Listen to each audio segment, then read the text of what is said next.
The total amount of money earmarked for Oklahoma public schools in the 3 federal stimulus spending bills to date, a whopping $2.3 billion.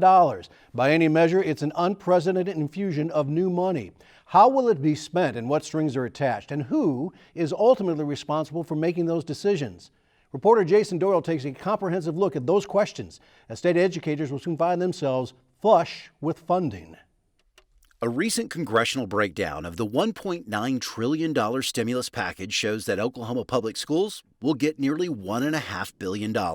This is a tremendous relief when we think about arguably the greatest challenge in American education in modern history. And we will now have some of those needed funds to be able to address the needs of students because of the pandemic. State Superintendent of Public Instruction Joy Hoffmeister, who also serves as OETA's board chair, says the goals set out in the new stimulus law are to get kids back into the classroom, provide them with education and emotional supports they need, and innovate learning. Think about last spring. Many of our students were unable to have the kind of high quality education, even though teachers and school personnel moved heaven and earth to reach those kids. We didn't have the hotspots in place, the devices to be able to make sure our students could connect to learning.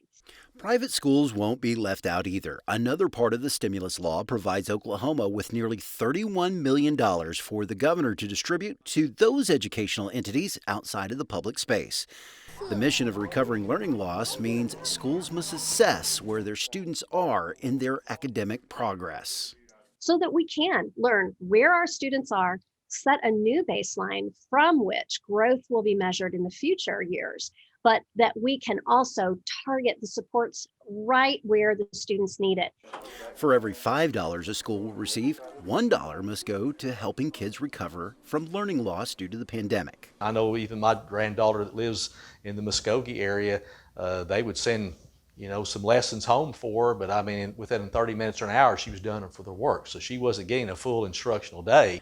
Senator Dwayne Pemberton is the chairman of the Senate Education Appropriations Subcommittee. He says this round of stimulus, along with the 2 previous rounds, provides stability for school districts. It sure helps to have those additional funds so school districts don't have to worry about laying off staff and where their dollars are going to come from, for the next year or 2. The American Rescue Plan also requires that legislatures not cut into state allocations for education budgets just because the federal government is providing funding. And that's good, because what you don't want to do is you don't want the legislature to say, oh, you've got $1.4 billion, so we'll take all of the funding away and then you can live on that for a year or 2 and then we'll give it back. Because what happens is once you take funding away, it never comes back.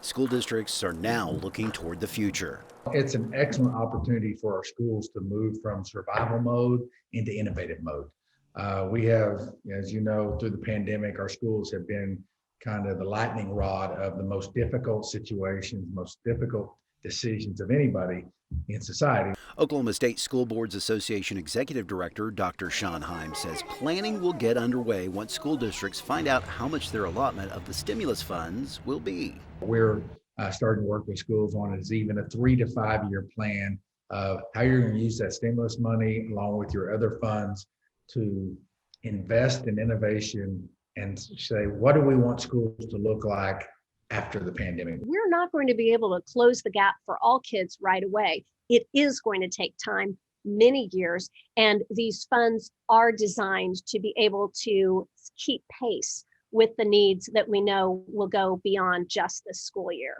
Some of the money is required for summer school programs as well as mental health support. It's always been a struggle to find the money to pay for the teachers, to pay for the staffing and all that type of stuff. This money can be used for that. So I think you're going to see 4, 8-week, maybe 10-week summer programs, maybe 2 sessions, kind of like the colleges do. They do a mini session, then they do a break and have another mini session.